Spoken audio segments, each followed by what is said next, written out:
Hello दर्शकबिन नमस्ते अनि स्वागत छ मेरो हजुरहरुलाई फेरि पनि यो भ्लगमा। दर्शकबिन म चाहिँ छु काठमाडौँमा छु। आज चाहिँ हामी यहाँ भाइको पासपोर्टको लागि चाहिँ राजधानी विभागमा आएको छु। राजधानी विभागमा हामी चाहिँ भाइको चाहिँ पुरानो पासपोर्ट हराएको कारणले चाहिँ उसको पासपोर्टको प्रतिलिपि पहिलाको पुरानोको ढड्डाबाट निकालेर चाहिँ लिनुपर्दो रहेछ। त्यही लिनको लागि हामी यहाँ आएका छौँ र यही मौकामा म यहाँ भित्रको चाहिँ के कस्तो चाहिँ रहेछ, म यो गेटबाट भित्र जाँदैछु। भित्र के कस्तो रहेछ दृश्यहरू म हजुरहरूलाई देखाउने छु। म चाहिँ गेटबाट भित्र जाँदैछु यहाँबाट चाहिँ। दर्शकबिन तपाईहरु भिडियो अन्तिमसम्म हेर्नुहोला। मैले चाहिँ यहाँको दृश्य हजुरहरूलाई देखाउन गइरहेको छु। यहाँ अगाडि रहेको छ राजधानी विभाग गेट, यता रहेको छ र गेट विभिन्न गेटहरू रहेका छन्। यहाँ म चाहिँ तलको गेटबाट चाहिँ भित्र जानेछु। यहाँ लेखेको छ राजधानी विभाग। म चाहिँ यहाँबाट अगाडि तल्लोपट्टिको गेटबाट चाहिँ म भित्र गएर हाम्रो काम हुनेछ। आइसकेको छु म चाहिँ यहाँ गेट नजिकै। यहाँबाट चाहिँ हामी भित्र जानुपर्ने हुन्छ। दर्शकबिन यहाँ चाहिँ भित्र गएर हामी चाहिँ पासपोर्टलाई सोधपुछको लागि यसरी लाइनमा लाग्नुपर्ने छ। यहाँ भित्र गइसकेपछि हामीले पुरानो चाहिँ ढड्डामा भएको त्यो चाहिँ लिने पाइँदो रहेछ। म यहाँ बाहिर देख्न सक्नुहुन्छ। यसरी गेटदेखि बाहिर चाहिँ यहाँ यस्तो दृश्य देखिन्छ। एकदमै सुन्दर पानी चाहिँ माथितिर उछलिरहेको छ। यहाँ तपाईहरु देख्न सक्नुहुन्छ। निकै नै सुन्दर दृश्य छ दर्शकबिन। भिडियोलाई अन्तिमसम्म हेर्नुहोला।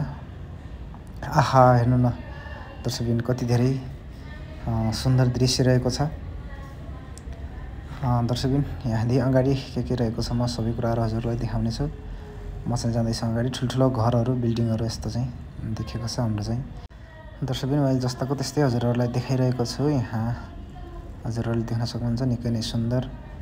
यहाँ चाहिँ गाडीहरू धेरै देखिरहेका छन्। पक्कै पनि कर्मचारीको गाडी नै हुनुपर्छ होला सायद। कर्मचारी गाडी पार्किङहरू भइरहेको छ। यहाँ देख्न सक्नुहुन्छ विभिन्न घर, बिल्डिङहरू चाहिँ एकदमै सुन्दर देखिएको छ। धेरै ठुल्ठुला अग्लो अग्लो घर, भवनहरू रहेको छ। आहा, दर्शकबिन हेर्नुहोस् है। यहाँ चाहिँ यसरी सुन्दर दृश्य रहेको छ। म यहाँदेखि अगाडि जाँदैछु। अगाडितर्फ चाहिँ के कस्तो रहेछ दर्शकबिन, म जाँदैछु अगाडि। यहाँ स्टाफ बसहरू पनि रहेका छन्। स्टाफ बस, यसरी बाइक, स्कुटीहरू पनि छन्। दर्शकबिन यहाँ देख्न सक्नुहुन्छ यस्तो छ यहाँको दृश्य।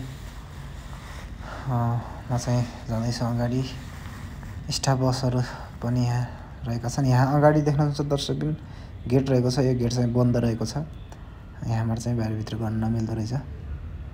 बिल्डिङहरू एकदमै सुन्दर, सिडीहरू देख्न सक्नुहुन्छ तपाईहरुले चाहिँ बाहिरबाट माथि चढ्नको लागि। यहाँ देख्न सक्नुहुन्छ दर्शकबिन फोहोर व्यवस्थापनको लागि यहाँ चाहिँ डस्टबिनहरू। गेटबाट चाहिँ अहिले नै बन्द छ। यहाँबाट तल गाडीहरू गइरहेको छन्। सायद पार्किङको लागि व्यवस्था छ होला त्यहाँभित्र चाहिँ। दर्शकबिन यहाँ अगाडि गार्डन रहेको छ। मान्छेहरू चाहिँ बसिरहेको पनि देखिन्छ। यसरी बस्न मिल्दो रहेछ यहाँ चाहिँ। म केही माथिबाट देखाउँछु। यसरी एकदमै सुन्दर दृश्य। दर्शकबिन यहाँभित्रको सुन्दर दृश्यले हजुरहरूलाई चाहिँ केही मनोरञ्जन भयो होला भन्ने म आशा गर्दछु। दर्शकबिन भिडियोलाई अन्तिमसम्म हेर्नुभयो धेरै धेरै धन्यवाद। भिडियोलाई लाइक गर्नुहोला, शेयर, कमेन्ट गर्नुहोला। यस्तै भिडियोहरू हेर्न चाहनुहुन्छ भने मेरो च्यानललाई सब्स्क्राइब गर्नुहोला। भेटिन्छ फेरि यस्तै अरू कुनै भिडियोमा फेरि भेटौँला हामी चाहिँ। अहिले चाहिँ छुट्टिन्छौँ। By by.